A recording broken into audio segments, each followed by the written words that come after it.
secara sistematis dan terus-menerus yang diperlakukan untuk perencanaan implementasi dan evaluasi upaya kesehatan masyarakat, dipadukan dengan diseminasi data secara tepat waktu kepada pihak-pihak yang perlu mengetahuinya. Surveillance berbeda dengan pemantauan biasa. Surveillance dilakukan secara terus-menerus tanpa terputus atau kontinu, sedang pemantauan dilakukan intermiten atau episodik. Dengan mengamati secara terus-menerus dan sistematis, maka perubahan-perubahan kecenderungan penyakit dan faktor mempengaruhinya dapat diamati atau diantisipasi, sehingga dapat dilakukan langkah-langkah investigasi dan pengendalian penyakit. Tujuan surveillance secara umum, tujuan surveillance kesehatan masyarakat adalah untuk menyediakan data dan informasi epidemiologi sebagai dasar manajemen kesehatan untuk pengembalian keputusan dalam perencanaan, pelaksanaan, pemantauan, evaluasi program kesehatan dan peningkatan kewaspadaan, serta respon kejadian luar biasa yang cepat dan tepat secara nasional, provinsi, dan kabupaten atau kota.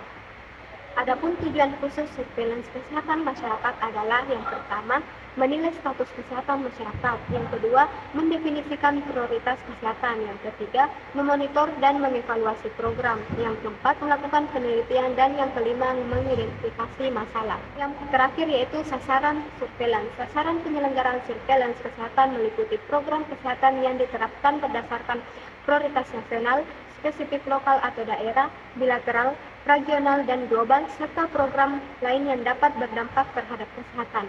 Sasaran penyelenggaraan dilaksanakan oleh instansi kesehatan pusat, provinsi, kabupaten atau kota, dan instansi kesehatan di pintu masuk negara.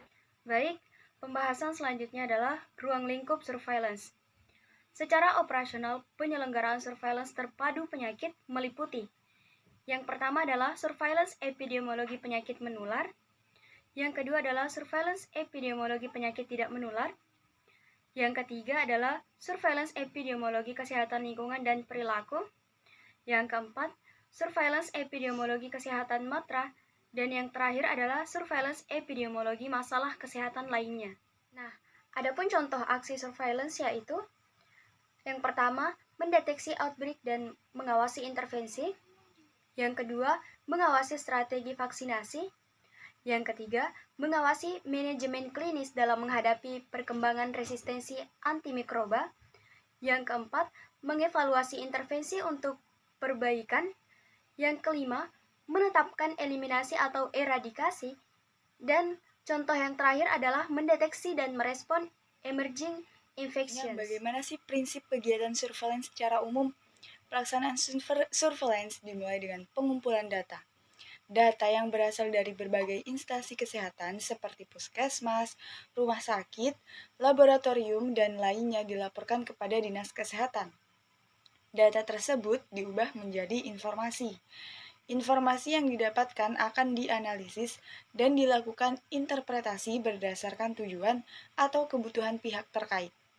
Hasil analisis dan interpretasi tersebut akan dijadikan landasan dari pengambilan keputusan atau kebijakan untuk menyelesaikan permasalahan kesehatan yang ada di masyarakat. Mengenai alur data surveillance. Yang pertama, data dari tingkat primer yaitu dari pelayanan kesehatan seperti puskesmas, rumah sakit, klinik, laboratorium, dan sejenisnya dilaporkan kepada tingkat dinas kesehatan kota atau kabupaten.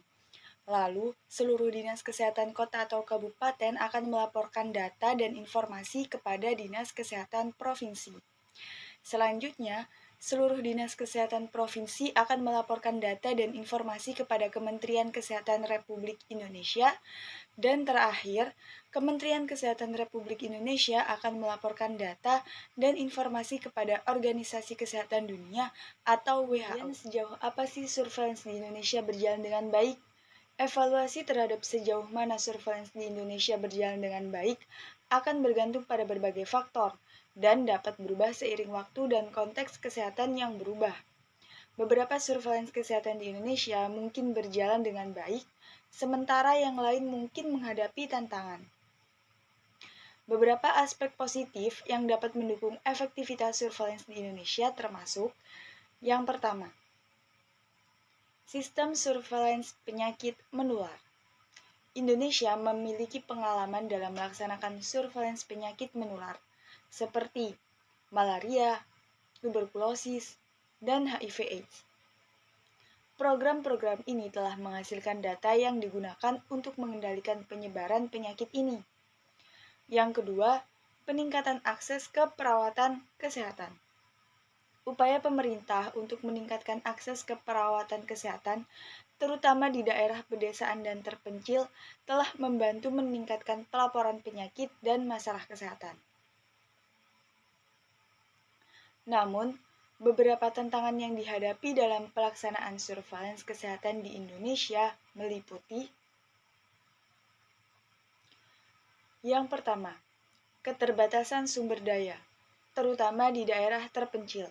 Ketersediaan sumber daya seperti personel medis, fasilitas kesehatan, dan infrastruktur mungkin terbatas yang dapat mempengaruhi kemampuan untuk melaksanakan surveillance yang efektif.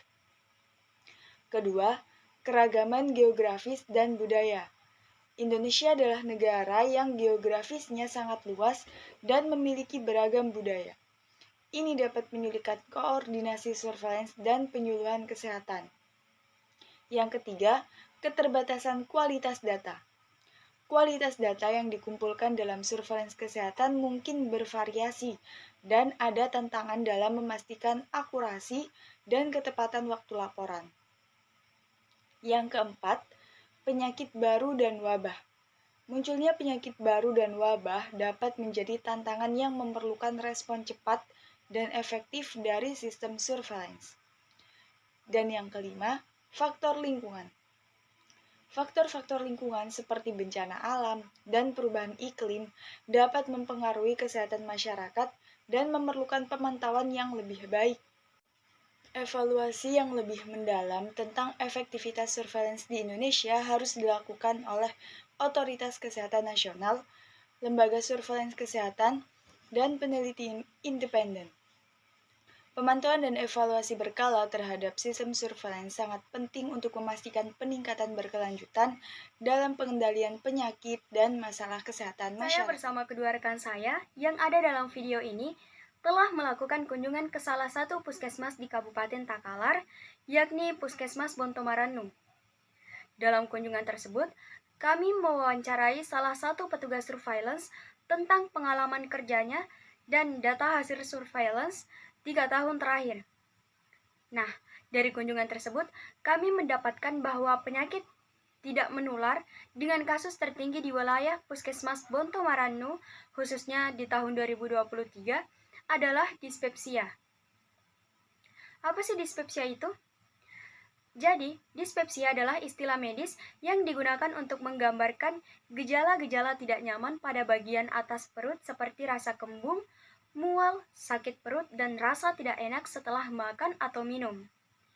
Gejala ini dapat disebabkan oleh berbagai faktor, seperti pola makan yang tidak sehat, stres, infeksi, atau gangguan pencernaan lainnya. Dispepsia dapat diobati dengan pengobatan medis dan perubahan gaya hidup. Nah, untuk menangani kasus tersebut, tentunya pihak puskesmas memiliki inisiatif untuk menekan tingginya kasus dispepsia dengan cara menjalankan program kampanye edukasi kesehatan, promosi pola makan sehat, rencana nutrisi individu, dan sebagainya.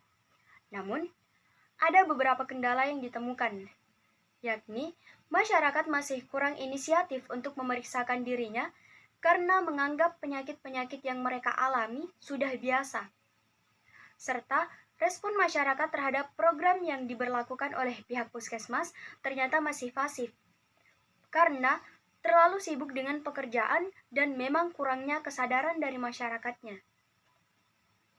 Kemudian, dari data yang didapat, ternyata kasus lama dispepsia lebih mendominasi daripada kasus baru. Mengapa hal ini terjadi?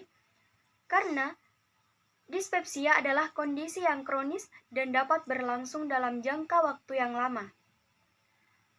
Kebanyakan orang yang menderita dispepsia telah mengalami gejala selama beberapa waktu sebelum mencari perawatan medis, sehingga kasus lama dispepsia lebih banyak daripada kasus baru.